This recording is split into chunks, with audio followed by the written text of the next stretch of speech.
अस्सलामुअलैकुम, मेरा नाम है तथीर फातिमा और आज मेरा टॉपिक है एमसीक्यूज़। आज हम करेंगे एमसीक्यूज़ चैप्टर नंबर 1 तक बायोलॉजी। ये फर्स्ट ईयर का चैप्टर है। सबसे पहले मेरे चैनल को जाके सब्सक्राइब कर लीजिए और बेल आइकन को क्लिक करना मत भूलिएगा ताकि जब भी मैं कोई वीडियो डालूँ आपके पास नोटिफिकेशन आ जाए। तो अब हम अपना रिव्यू जो है वो स्टार्ट करते हैं। सबसे पहले जो है वो हम बुक के एमसीक्यूज़ से शुरू करेंगे। पेज नंबर 13 निकाल लीजिए, यहाँ से हम शुरू करेंगे। ये एमकेट और इंटरमीडिएट दोनों के लिए जो है वो एमसीक्यूज़ मैं बना रही हूँ। तो सबसे पहला एमसीक्यूज़ है, an autotroph may be placed in following group except, कि एक जो ऑटोट्रॉफ होता है वो इन सारे ग्रुप में प्लेस्ड हो सकता है सिवाय किस में। अब आप सबसे पहले आपको याद करना है कि भाई कौन कौन से थे। पहला था फंजाई, फिर था प्लांटे और फिर था एनिमेलिया। बस 3 थे। इसके अंदर ही आपको याद आ जाएगा कि प्लांटे था ऑटोट्रॉफ, ठीक है, तो आपको प्लांटे। फिर आपने कहा कि अच्छा अब प्रोटोक्टिस्टा, मुनीरा और फंजाई है, तो आप पहले सीक्वेंस से चलेगा। फिर आपने कहा कि एनिमेलिया, एनिमेलिया क्या होता है, वो इंजस्टिव हीटरोट्रोफ होता है जो कि इसके अंदर मौजूद नहीं है। फिर आपके पास तीसरा ग्रुप आया, वो क्या है, फंजाई। फंजाई क्या होता है, एब्जॉर्प्टिव हीटरोट्रोफ होता है। तो यहाँ पे लिखा हुआ है इसमें से कौन सा ऐसा ग्रुप है जिसके अंदर ऑटोट्रॉफ प्लेस नहीं होता। तो फंजाई क्या है, एब्जॉर्प्टिव हीटरोट्रोफ। तो ऑटोट्रॉफ तो नहीं है, तो इसका करेक्ट ऑप्शन है सी। इस तरह आप ऑप्शंस देखा करें कि आप पहले देखा करें कि फंजाई क्या है, तो फंजाई से आपको मिल जाएगा कि अच्छा यही तो है हीटरोट्रोफ, तो आप करेक्ट ऑप्शन पे टिक कर देंगे। फिर हमसे कहा जा रहा है दूसरा कि मलेरिया जो है वो किससे कॉज होता है। तो वायरस होता नहीं है, ये आप आगे चैप्टर में पढ़ेंगे ना, तो उसमें मलेरिया का पूरा डिस्कस हुआ है कि मलेरिया जो है वो वायरस भी नहीं होता, बैक्टीरिया भी नहीं होता, फंजाई भी नहीं होता, बल्कि किससे कॉज होता है, प्लाज्मोडियम से होता है। प्लाज्मोडियम जो है वो एक पैरासाइट होता है। पैरासाइट क्या होता है, ये भी आगे की डेफिनेशन, आगे के चैप्टर में सारी डेफिनेशन है, पैरासिटिक, सिम्बियोटिक, सेप्रोट्रॉफिक। वैसे जो है वो पैरासाइट वो होता है जो कि दूसरा ऑर्गेनिज्म से जो है वो अपना खाना लेता है और वो भी उसको नुकसान पहुंचाकर, ये होता है पैरासाइट। प्लाज्मोडियम जो है वो मॉस्किटो से एक इंसान से दूसरे इंसान, इस तरह जो है वो मॉस्किटो से हमारे अंदर आता है प्लाज्मोडियम। तो इन शॉर्ट मलेरिया जो है वो किससे कॉज होता है, option number D is correct. फिर हमारे पास तीसरा है, all of the following are natural cloning except. मैंने यही कहा था कि जो क्लोनिंग की एग्जांपल्स है वो आपके फिंगर टिप्स पे होनी चाहिए। जब आपको जो है वो इसकी आपको एग्जांपल्स याद आ जाएंगी तो आप आराम से बता सकते हैं कि इसमें से कौन सी जो है वो एग्जाम्पल गलत दी हुई है। तो यहाँ पे option number C is correct, dizygotic twins.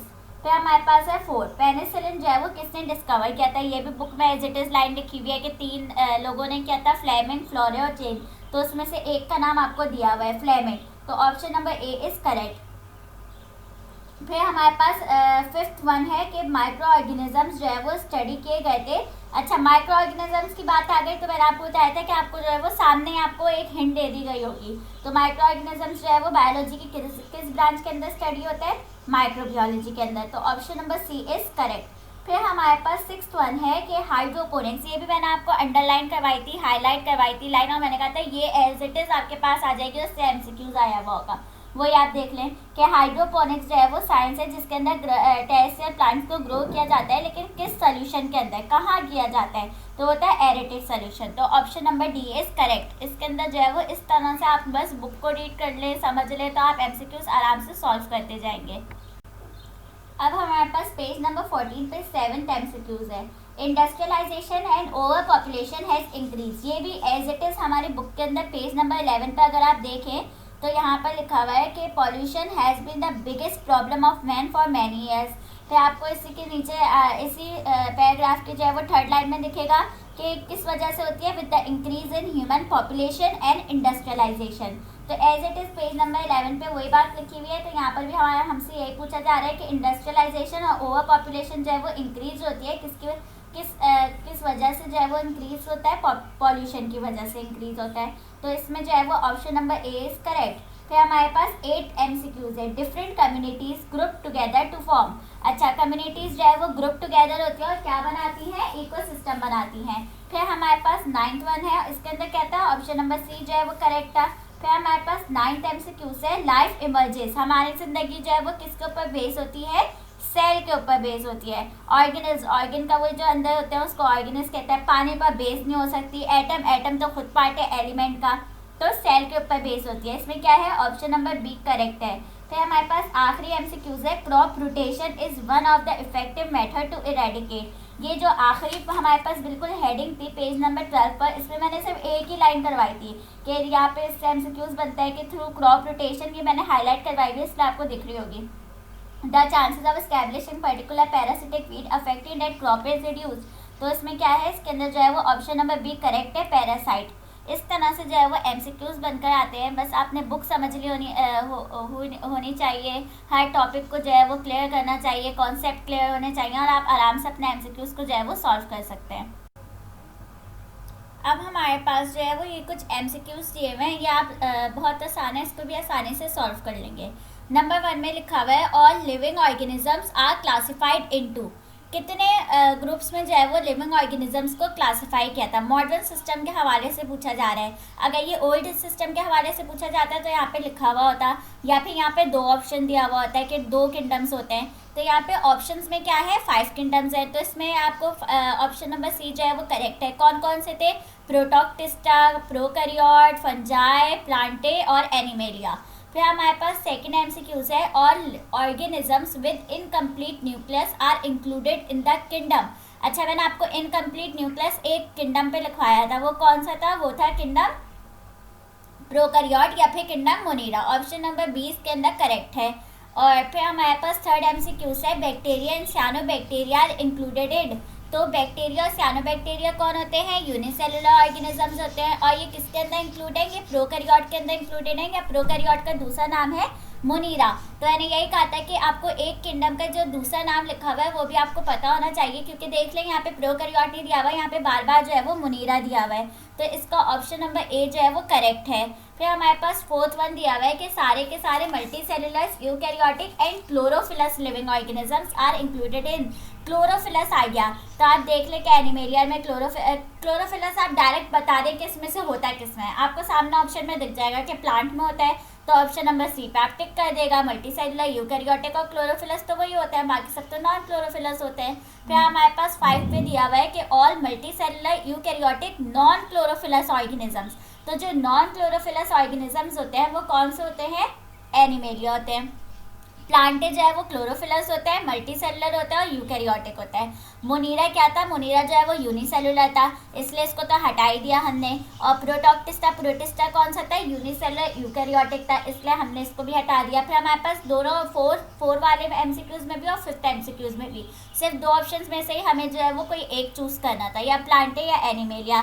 तो ऊपर में जो है वो क्लोरोफिलस लिखा हुआ है, इसलिए हमने प्लांटे पे टिक कर दिया। फिर 5th वन में जो है वो नॉन क्लोरोफिलस लिखा हुआ है, इसलिए ऑप्शन नंबर सी पे हमने टिक कर दिया क्योंकि वो करेक्ट है। फिर 6th में हमें दिया हुआ है all non chlorophyllous organisms with mycelium body.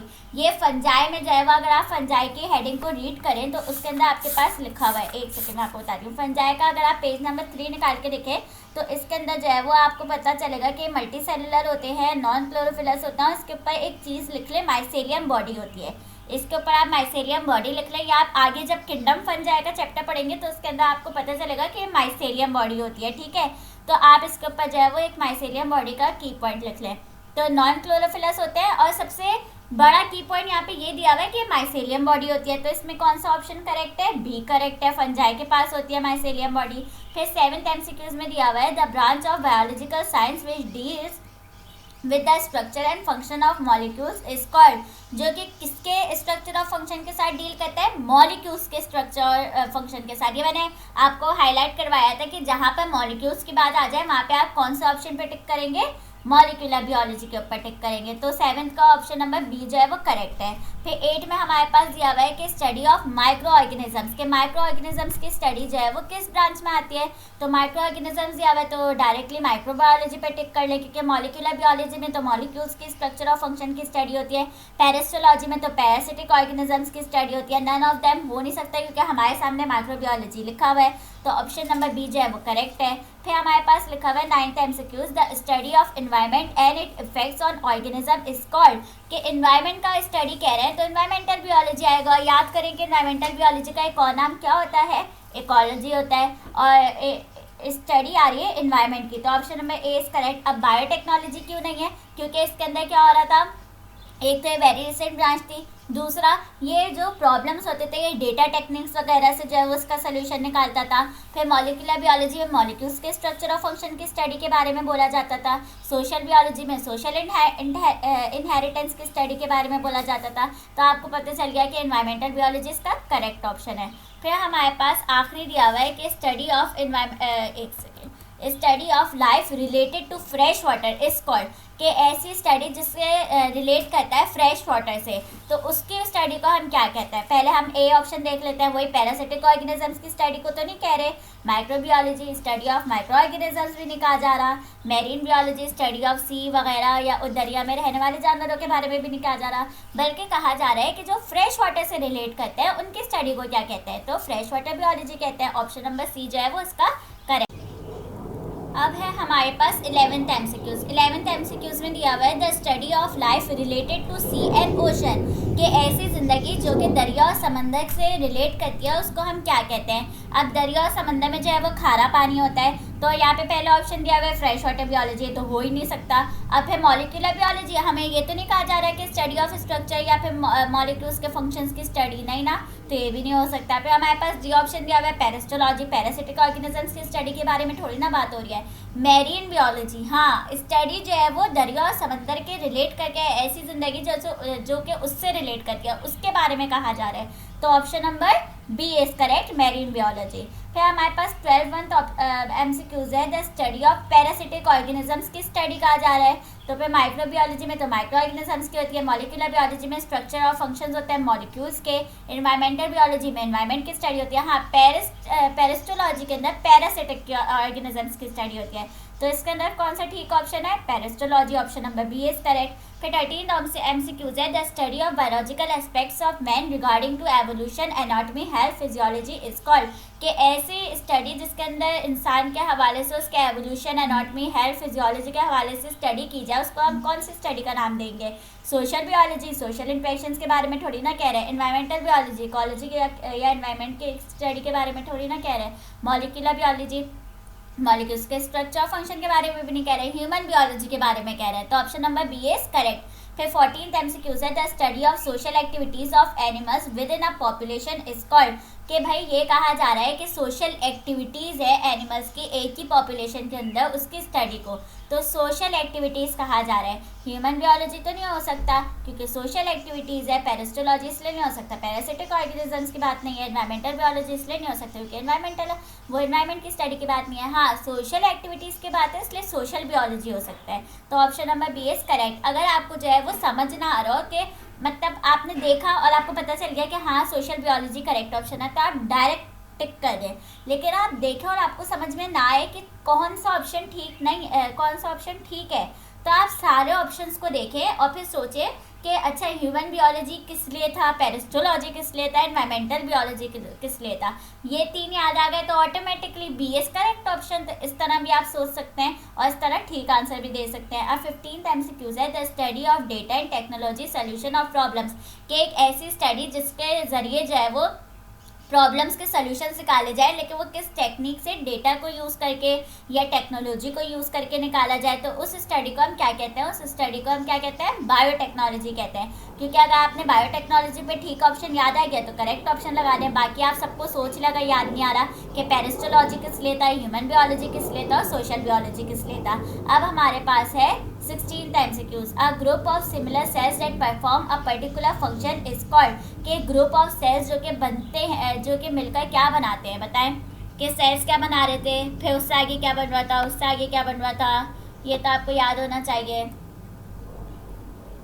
तो आप चार्ट याद कर लें कि सेल से टिश्यूज़ बन रहे थे, टिश्यूज से ऑर्गन बन रहे थे, ऑर्गन से ऑर्गन सिस्टम बन रहे थे, तो इसका करेक्ट ऑप्शन है ए, टिश्यू। फिर हमारे पास है 17th MCQs, smallest fundamental unit of life is called, कि स्मॉलेस्ट जो है वो मैटर का क्या था, एटम था, लाइफ का क्या था, सेल था, तो इसका करेक्ट ऑप्शन क्या है, ए। 17 का ऑप्शन है ए करेक्ट है। फिर हमारे पास 18th MCQs है the organisms with similar characters belong to the same parent, के इंटरब्रीडिंग ऑर्गेनिजम्स याद आया कि जो कि सेम पेरेंट से होती है उसको हम क्या कहते हैं, स्पीशीज़ कहते हैं। क्योंकि कम्युनिटी तो पॉपुलेशन से बनती है, पॉपुलेशन जो है वो दो तरह की स्पीशीज़ होती है जो कि एक एरिया में रह रही होती है। ऑर्गन्स हो नहीं सकता, ये एम ही ऑप्शन दिया हुआ है, तो इसमें से करेक्ट ऑप्शन क्या है 18 का c, species is the correct option. फिर 19 एमसीक्यूज है कि मेंबर्स ऑफ वन स्पीशीज जो कि एक ही एरिया में रहती हो उनको हम क्या कहते हैं। तो ये आपको डेफिनेशन याद होगी वरना समझी भी होगी कि कम्युनिटी क्या था कि दो पॉपुलेशंस थी जो कि एक एरिया में रह रही थी और जिसके स्पीशीज़ भी डिफरेंट थे। इकोसिस्टम जो है वो कम्युनिटी जिसके इर्द गिर्द नॉन लिविंग सराउंडिंग था, एनवायरनमेंट वो जो कि हमारी सराउंडिंग को कहते हैं। अब पॉपुलेशन जो है वो एक स्पीशीज़ की तरह की थी जो कि एक एरिया में रह रही थी। इसका जो है वो करेक्ट ऑप्शन ए है। आपको डेफिनेशन याद आ गई तो आपने करेक्ट ऑप्शन पे लगा लिया। वही बात है कि नहीं याद आ रही तो बाकी डेफिनेशंस को देख लें, लेकिन शर्त यह है कि वो भी डेफिनेशंस आपको पता होनी चाहिए। तो 19 का ऑप्शन नंबर ए जो है वो करेक्ट है, पॉपुलेशन। फिर 20 एमसीक्यू से 2 और मोर पॉपुलेशन। यहाँ पे आपको समझ में आ गया कि अच्छा भाई पॉपुलेशन की बात की जा रही है वो भी 2 या 2 से ज़्यादा स्पीशीज़ की। तो फिर तो ये आपको अगर डेफिनेशन याद आ गई तो आप करेक्ट ऑप्शन जो है वो कम्युनिटी पे लगा देंगे, नहीं याद आ रही तो बाकी को देख लें। तो 20 एमसीक्यूज का जो है वो बी करेक्ट ऑप्शन है। फिर 21 एमसीक्यूज है a community living with its environment can form, के कम्युनिटी जो कि अपने एनवायरनमेंट के साथ रहती है वो क्या बनाती है, इकोसिस्टम।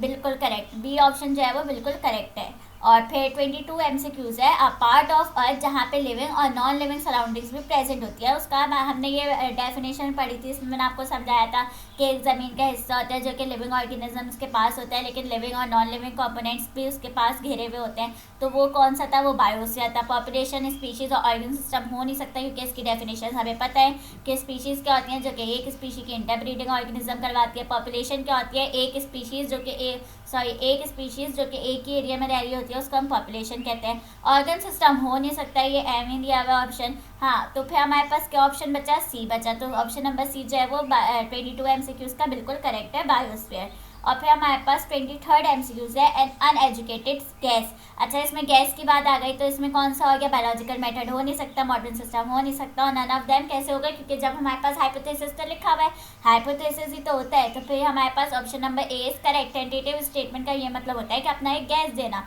तो ये क्या होता है, ये ऑप्शन नंबर ए जो है वो करेक्ट है, इसका हाइपोथेसिस आंसर है। अब हमारे पास 24th एमसीक्यूज है the reasoning which is use to explain a phenomena to reach an idea and help in the formation of hypothesis. अच्छा, एक अगर जो है वो यहाँ पे आपके पास लिखा हुआ आ जाए कि स्पेसिफिक कंक्लूजन या आइडिया देने में मदद करता है तो वो कौन सा है, वो होता है डिडक्टिव। लेकिन अगर सिर्फ आइडिया देने लिखा हुआ आ जाए तो वो कौन सा होता है, वो होता है इंडक्टिव। ठीक है, क्योंकि जनरल आइडिया की बात होती है तो जनरल लिखा हुआ नहीं आ रहा, तो लिखा हुआ आ रहा है सिर्फ आइडिया, तो वो कौन सा है, वो होती है इंडक्टिव रीजनिंग। तो 24th का जो है वो ऑप्शन नंबर बी जो है वो करेक्ट है, क्योंकि डिडक्टिव में जो है वो कॉम्प्लेक्स आ जाएगा या फिर स्पेसिफिक आ जाएगा, तो फिर थ्योरी और कंक्लूजन तो हो ही नहीं सकता क्योंकि आइडिया कहा जा रहा है। फिर हमारे पास 25th में यहाँ पे दिया हुआ है स्पेसिफिक कंक्लूजन करने में जो चीज़ मदद करती है, the reasoning which helps in a specific conclusion in biological method is called. तो यहाँ पे स्पेसिफिक लिखा हुआ है तो आपको आराम से पता चल जाएगा कि वो कौन सा है, option number B deductive reasoning होती है, तो ऑप्शन नंबर बी इसका करेक्ट है। फिर 26 दिया हुआ है कि the substances which are used to prevent the growth and infection of micro organisms. एक ऐसा सब्सटेंस जो कि ग्रोथ को प्रिवेंट करता है या फिर इन्फेक्शन को प्रिवेंट करता है माइक्रो ऑर्गेनिजम्स के बढ़ने में, उसको हम क्या कहते हैं। तो 26 में आपको दिखेगा कि वैक्सीनेशन, नहीं भाई ये तो बीमारी को वैक्सीन कहता है। फिर बायोटिक्स जो है वो फिर नन ऑफ देम है, और फिर इसके अंदर कौन सी है, एंटीबायोटिक्स। एंटीबायोटिक्स है जो कि ग्रोथ को प्रिवेंट करता है, तो इसका ऑप्शन नंबर बी जो है वो करेक्ट है। फिर 27 में लिखा हुआ है the production of duplicate copies का नाम आया, और आपने जो है वो 27 में बी को ऑप्शन करेक्ट कर दिया, क्योंकि क्लोनिंग ही होती है जो कि डुप्लीकेट कॉपीज़ होती हैं जेनेटिक मटेरियल की, सेल्स या ऑर्गेनिज्म की। फिर 28 हमें दिया हुआ है the cultivation of terrestrial plants in aerated solution.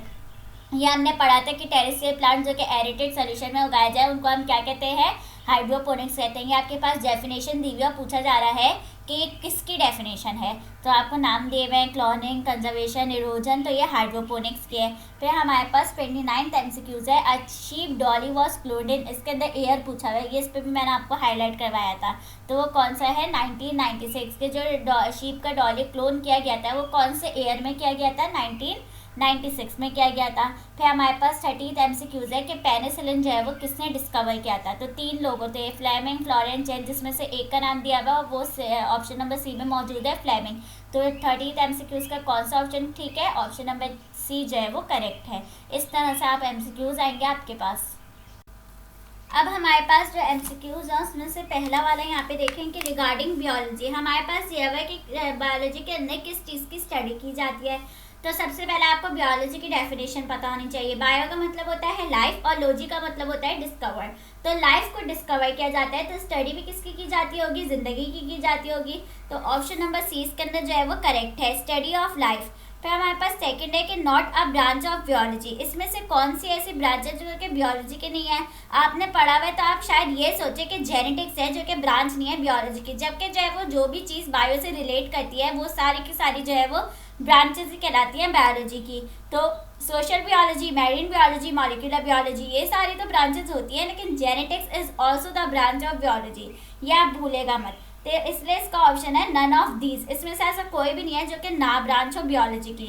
तो ऑप्शन नंबर ई जो है वो करेक्ट है। फिर हमारे पास थर्ड वन है कि which is the very recent branch of biology. मैंने इसके ऊपर हाईलाइट करवाया था कि मॉलिक्यूलर बायोलॉजी जो है वो रिसेंट ब्रांच होती है और बायोटेक्नोलॉजी जो है वो वेरी रिसेंट ब्रांच होती है। तो यहाँ पे किसका पूछा जा रहा है, वेरी रिसेंट ब्रांच का पूछा जा रहा है। तो ऑप्शन नंबर ए जो है वो करेक्ट है, बायोटेक्नोलॉजी। फिर हमारे पास फोर्थ वन है सेलेक्ट द करेक्ट वन। ये जो है वो आप कोई मुश्किल चीज़ नहीं है, ये सीरीज आपको एरो बनाकर बताए हुए हैं कि बताइए कि पहले कौन सा आता है, फिर क्या आता है, फिर क्या आता है। तो पहले चीज़ देख लें कि ऑर्गन।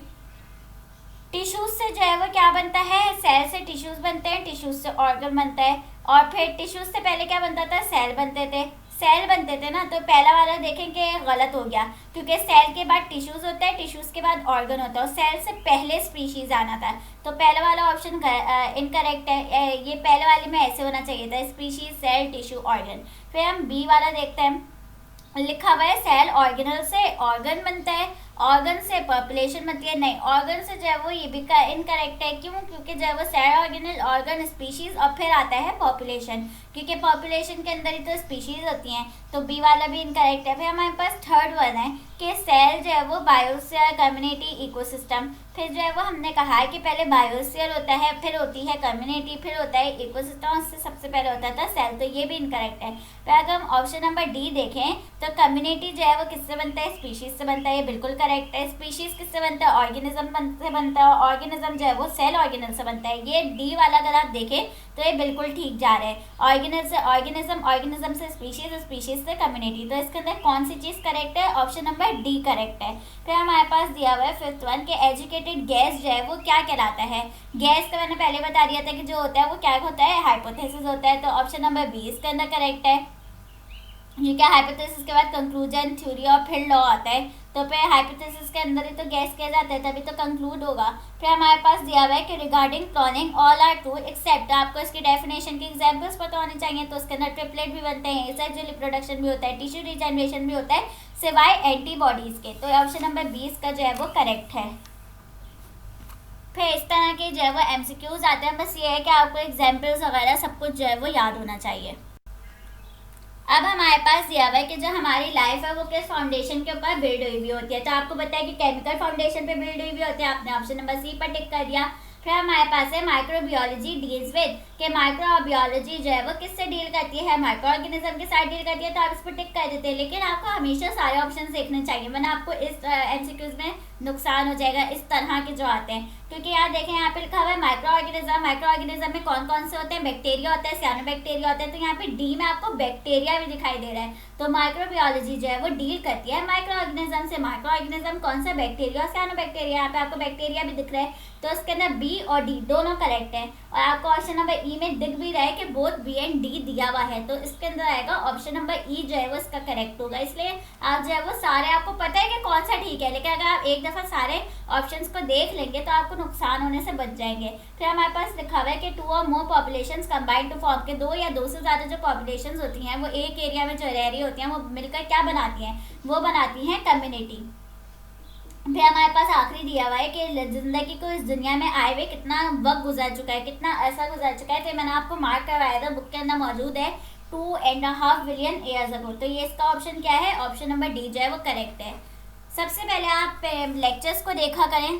पहले जो मैं बता रही हूँ ना वो किया करें कि लेक्चर्स को, जो मेरे लेक्चर्स होते हैं आप उनको पहले फॉलो किया करें, फिर उन्हीं का जो है वो एमसीक्यूज देखा करें। जब आप ये 2 काम कर लेंगे, आपको मुझे यकीन है कि आप एमसीक्यूज जो है वो मेरे आंसर बोलने से पहले खुद को आंसर करेक्ट ऑप्शन पता होगा। तो आप जब ये काम कर लेंगे तो आपके पास जो फिर MCQs होंगे फिर आप वो खुद सॉल्व क्या करेंगे, तो आप उस चैप्टर के अंदर जो है वो बिल्कुल परफेक्ट हो जाएंगे। ठीक, तो आप मेरे चैनल को सब्सक्राइब करना मत भूलिएगा और इस तरह जो है वो लेक्चर फॉलो करते रहिए।